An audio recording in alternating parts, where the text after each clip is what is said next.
নমস্কার, আমাদের YouTube channel গাল ভরা গপ্পে আপনাদের স্বাগত। বাংলা সাহিত্যের বিভিন্ন সময়ের সাহিত্যিকদের রচনা দিয়ে সাজানো আমাদের এই চ্যানেল। আজ আমাদের নিবেদন লেখক সৈয়দ মুস্তাফা সিরাজের লেখা গল্প বৃষ্টি রাতের আপদ বিপদ।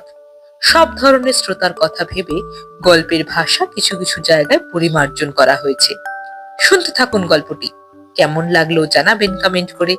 ভালো লাগলে লাইক করবেন, শেয়ার করবেন বন্ধুদের সাথে, আর চ্যানেলটা সাবস্ক্রাইব করতে ভুলবেন না। আমাদের গোড়াচাঁদ রোডে এক পশলা বৃষ্টিতেই হাঁটু জল জমে। এদিন বিকেল 4টে থেকে রাত 8টা অবধি এক টানা বৃষ্টি। খবরের কাগজে অফিসে চাকরি করি। রাত 9টায় ডিউটি শেষ। বেরিয়ে দেখি বৃষ্টি বন্ধ। কাতারে কাতারে লোক ট্রাম বাসের অপেক্ষায় এসপ্ল্যানেড জুড়ে ছুটোছুটি করে বেড়াচ্ছে। ভাগ্য ভালো, একটা বাসে গোঁত্তা মেরে ঢুকে গেলুম। আধ ঘন্টা পর যখন গোড়াচাঁদ রোডে বাস থামলো, দেখি অথই সাগর।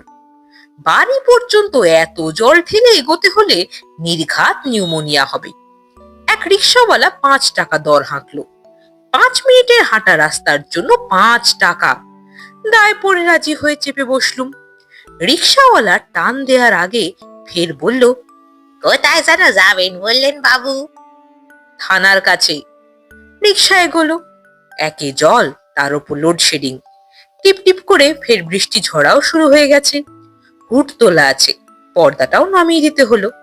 অন্ধকারে চারিদিকে খালি ঝপাং ঝপাং জলের শব্দ। মাঝে মাঝে মোটর গাড়ির মৃত্যুকালীন শ্বাস টানার মতো ঘরঘরানি। এক ঝলক করে আলো। পর্দার ফাঁকে নোংরা নর্দমার উপচন্ন জলের বিদঘুটে হাসি মুখ। কিন্তু চলছি তো চলছি, বাড়ি সমান দূরত্ব থেকে যাচ্ছে। ভাবছি, আহা বেচারা রিক্সাওয়ালা পেটের দায়ে অমানসিক খাটনি খাটছে। মানুষ হয়েও জানোয়ারের মতো গাড়ি টানছে, আর আমি নবাব খানজা খাঁয়ের মতো বসে আছি। খারাপ লাগছে, অথচ উপায় কি? একটুও জলে ভেজা সহ্য হয় না। সপ্তাহে মাত্র 2 দিন স্নান করি। একটুতেই ঠান্ডা লেগে দাঁতের গোড়া ফুলে, সর্দি কাশি এসে হামলা করে। কিন্তু ব্যাপারটা কি, এখনো বাড়ি পৌঁছানো যাচ্ছে না কেন? পর্দার ফাঁকে উঁকি মেরে কিছু ঠাহর হলো না। ঘুটঘুটে আঁধার। বললুম, কোথায় এলুম হে? রিক্সাওয়ালা বলল, কোথায় যাবেন বললেন যেন বাবু? খাপ্পা হয়ে বললাম, আরে থানার কাছে। কতবার বলবো বলো তো? আচ্ছা বাবু, আচ্ছা, এবারে বুঝেছি। কি উজবুক লোক রে বাবা! কোথায় যাবে বোঝেনি, অথচ দর হিকে বসেছে 5টা টাকা। পরক্ষণে ফের মায়া হলো। আহা, বেচারা পেট পুড়ে খেতে পায় না, তাই জলের ভেতর রিক্সা টানতে কষ্ট হচ্ছে। তার উপর রাস্তার যে অবস্থা, খানা খন্দ পায় পায়, চাকা গড়ানো তো সহজ নয়। কতক্ষণ পর আবার পর্দার ফাঁকে উকি দিলুম। তেমনি নিরেট আধার। কোথাও এক চিলতে আলো নেই। আধারে জলের ঝপাং ঝপাং শব্দ। লোকেরা জল ভেঙে হাঁটছে। মাঝে মাঝে রিক্সার ঠং ঠং। কিন্তু তাহলেও এত দেরি হওয়া তো উচিত নয়। সন্দেহ হলো, ঠিক শুনেছি কিনা রিক্সাওয়ালা। হয়তো বাড়ি ছাড়িয়ে বেনিপুকুর বাজারের কাছে এসে গেছি। তাই বললুম, কি ব্যাপার হে, এখনো পৌঁছানো গেল না যে? ঠিক পথে যাচ্ছ তো? রিক্সাওয়ালা বলল, কোথায় যাবেন যেন বললেন বাবু? যা বাবা, এ যে দেখছি ভুলো মনের রাজা। খাপ্পার চূড়ান্ত হয়ে বললুম, কতবার বলবো তোমাকে, কানে শুনতে পাও না? আরে থানার কাছে, থানার কাছে। চেঁচিয়ে ওর কানে কথা ঢোকাতে চাইলুম। থানা বোঝো? থানা, থানা। একে বুঝেছি। বৃষ্টিটা বেড়ে গেল এতক্ষণে। উঁকড়ে বসে রইলুম। আবার অন্ধকার জলে নানা রকম শব্দ। ঠং ঠং রিক্সোর আর্তনাদ। খানাখন্দে চাকা আটকে যাচ্ছে মাঝে মাঝে। আরো কিছুক্ষণ পর চেঁচিয়ে বললুম, এখনো থানার কাছে পৌঁছতে পারলে না? ব্যাপারটা কি? কোথায় যেন যাবেন বললেন বাবু? আবার সেই কথা। গর্জে উঠলুম, এই রোখো, রোখো, আমি এখানেই নামবো। ওই যে এসে পড়েছি বাবু, একটু সবুর করুন। না, এখানেই নামিয়ে দাও। রিক্সাওয়ালা রিক্সা থামালো। বলল, ওই তো, ওই তো পিলখানা, আলো জুলজুল করছে। হাঁটু জলে বৃষ্টির মধ্যে নেমে ওর হাতে 5 টাকার নোট গুঁজে দিয়ে সামনে বাঁ হাতি আলো লক্ষ্য করে এগিয়ে গেলুম। রিক্সাওয়ালা রিক্সা ঘুরিয়ে নিয়ে চলে গেল। আর বুঝতে অসুবিধা হলো না যে লোকটা কানে কম শোনে। বলছি থানার কাছে, সে শুনেছে পিলখানার কাছে। কিন্তু পিলখানা যে বলে গেল, সে আবার কি জিনিস? এ নাম তো কোশমিন কালেও শুনিনি। বাহাতের গেটের ভেতর একটা উঁচু 3 দিক খোলা দালানের চত্বরে লণ্ঠন সামনে রেখে এক বৃদ্ধ ভদ্রলোক বসে আছেন। মাথায় টাক, মুখে অমায়িক ভাব। জায়গাটা ঠাকুর দালান বলে মনে হয়। গেটের কাছে আমাকে দেখা মাত্র তিনি বলে উঠলেন, আরে কি সৌভাগ্য, আসুন আসুন। আমি তো অবাক, ভাবলাম নিশ্চয়ই চেনেন টেনেন কোনো সূত্রে। ছাদের তলায় তো পৌঁছানো যাক, বৃষ্টিতে ভিজে একসা হয়ে যাচ্ছি। ভদ্রলোক একই ভঙ্গিতে বললেন, বসুন রামবাবু, তখন থেকে আপনার জন্যই অপেক্ষা করছি। তবে বৃষ্টিটাও তো বড্ড বেশি আজ। বলেই মুখ ঘুরিয়ে হাঁক দিলেন, কেষ্ট, অকেষ্টা, বড় বাবু এসেছেন রে, শিগগিরই চা নিয়ে আয়। সর্বনাশ! আমাকে কোন রামবাবু ওরফে বড় বাবু ভেবে বসেছেন? রিক্সাওয়ালা কানে কালা, আর ইনি চোখে কম দেখেন নাকি? ঝটপট বললুম, দেখুন আপনার বোধহয় ভুল হচ্ছে, আমি রামবাবু নই। রিক্সাওয়ালা ভুল করে আমায় থানার বদলে পিলখানায়। কথা কেড়ে ঠিক করে হাসলেন ভদ্রলোক। না না, ভুল করেনি, ঠিক জায়গাতেই নাম দিয়েছে। অকেষ্টা, চা কই রে? কি মুশকিল, কথাটা শুনুন, আমি রামবাবু নই। পিছনের দিকের দরজা খুলে এক মূর্তির উদয় হলো। কালো কুচকুচে গায়ের রং, লিকলিকে প্যাঁকাটি গরম, পরনে হাফ প্যান্ট আর গেঞ্জি। সাদা দাঁত বের করে বলল, বড়বাবু বরাবর এরকমই বলেন। বুঝলেন দাদুমণি? আরে বসুন বসুন, চা খান, পরে কথা হবে। সে 1 কাপ চা প্লেট শুদ্ধ এনে লাল মসৃণ মেজে রাখলো। তারপর সেই রকম হেসে চলে গেল। বৃদ্ধ বললেন, বসুন বসুন, চা খেতে খেতে কাজের কথা সেরে নেওয়া যাক। বেগতিক দেখে বললুম, প্লিজ শুনুন, প্রথম কথা আমি রামবাবু নই, দ্বিতীয় কথা আমি ভুল করে পিলখানায় চলে এসেছি। রিক্সাওয়ালা।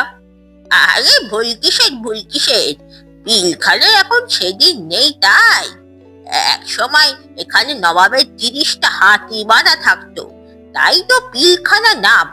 পিল মানে হলো গিয়ে হাতি, এলিফ্যান্ট যাকে বলে। বৃদ্ধ আবার খিকি করে হাসলেন। এখন তো আর হাতি নেই, তার বদলে তো আমরা আছি। আমি কেষ্টা, গোবর্ধন আর ওই হরি। হরি একটু পরে আসবে, হরি না হলে ঠিক জমে না। অগোবরা, দেখে যা কে এসেছেন। পিছনের দিক থেকে কেউ খ্যান খ্যানি গলায় বলল, কে দাদুমণি? বৃদ্ধ বললেন, আরে রামবাবু রে রামবাবু, মানে আমাদের বড় বাবু, বুঝলি তো? যাচ্ছি দাদুমণি। ওরে অকেষ্টা, হরিকে কি বল না রামবাবু এসেছেন। আমি ভাবলুম ফুলটা যখন ভাঙছে না, না ভাঙুক। বৃষ্টির রাতে 1 কাপ গরম চা ছাড়ি কেন? তারপর ব্যাপারটা কোথায় গড়ায় দেখা যাক। চা খেতে থাকলুম। বৃদ্ধ বললেন, হ্যাঁ, যে জন্য খবর দিয়েছিলুম, ওর আসার আগে তার গোড়াপত্তন করা যাক। কথা হলো ভোগলুকে নিয়ে। ভোগলু? ভোগলুকে? সেইটাই তো বুঝতে পারছি না। শুনেছি ও পাশের ওই কবরখানার একটা গাছে কোত্থেকে এসে আড্ডা নিয়েছে। ও, তা গাছে কেন? আরে মাটি জুড়ে তো কবর, ওকে কে থাকতে দেবে? তাই তো খুব ঝগড়া হয়েছিল, শেষে রফা হয়েছে গাছে। গাছে তো আর কবর নেই, কাজেই ভোগলু গাছে আস্তানা করতেই পারে। আচ্ছা, তারপর? তা ভোগলুর নাকি গাছে থেকে বৃষ্টিতে ভিজে খুব কাশি হচ্ছে, সারা রাত খক খক করে কাশে, তাই আমাদের এই পিলখানায় আশ্রয় চাই। এদিকে কেষ্টাদের তাতে আপত্তি, ভোগলু নাকি বেজায় নোংরা। ভোগলু সেটা বুঝতে পেরে রোজ রাতে ঢিল ছুটছে, তিষ্ঠনও যায় না। বলার সঙ্গে সঙ্গে খুট করে একটা ঢিল পড়লো তফাতে। 3 দিক খোলা ঠাকুর দালানের মণ্ডপের মতো চত্বর। ঝটপট সরে বসলুম। বৃদ্ধ চেঁচিয়ে উঠলেন, এই এই সুযোগ হলো, অকেষ্টা ও গোবরা। কেষ্টাকে দেখেছি, গোবরাকে দেখলুম। একটা প্রকাণ্ড কুমড়ো বললেই চলে। পরনে কেষ্টার মতোই হাফ প্যান্ট আর গেঞ্জি। দুজনে এসেই চত্বরের একদিকে দাঁড়িয়ে ঘুষি পাকিয়ে অন্ধকারের দিকে লক্ষ্য করে চেঁচাতে থাকলো। ভগলু, দাঁতের পাটি খুলে নেবো বলে দিচ্ছি। বৃদ্ধ উত্তেজিত ভাবে বললেন, দেখলেন তো সচক্ষে রামবাবু, এই জন্যই আপনাকে ডাকা। এই বিহিত না করলে তো থাকা যায় না।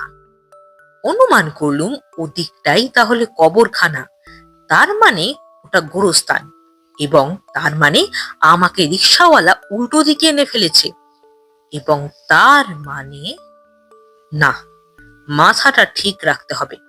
বললুম, আপনারা শান্ত হন, আমি দেখছি বেটাকে। কেষ্টা আমার কথা শুনে যেন সাহস পেল, ফের চেঁচালো ভগলুর উদ্দেশ্যে। কি হচ্ছে রে ভগলে? দাঁড়া, রামবাবু যাচ্ছে। কে জানিস তো? বেনেপুকুর থানার বড় বাবু তোকে বেঁধে গুঁতো মারতে মারতে হাজতে নিয়ে যাবে। অন্ধকার থেকে ভগলুর কথা ভেসে এলো। अरे जा जा, कितना दारोगा हम भी देख लिया। बिहार मुल्क का कितना दारोगा भी भोगलू को देखा, तो तेरा बंगाली दारोगा बाबू। গোবরা বলল। শুনলেন দাদা বেটা রাজকন্যার কথা? গলা চড়িয়ে বললুম, ভগলু, তুমকো হাম আভি অ্যারেস্ট করেগা। জসমিন দেশে যদাচার, যে জায়গায় এসে পড়েছি তাতে তালে তাল দেওয়া ছাড়া উপায় নেই।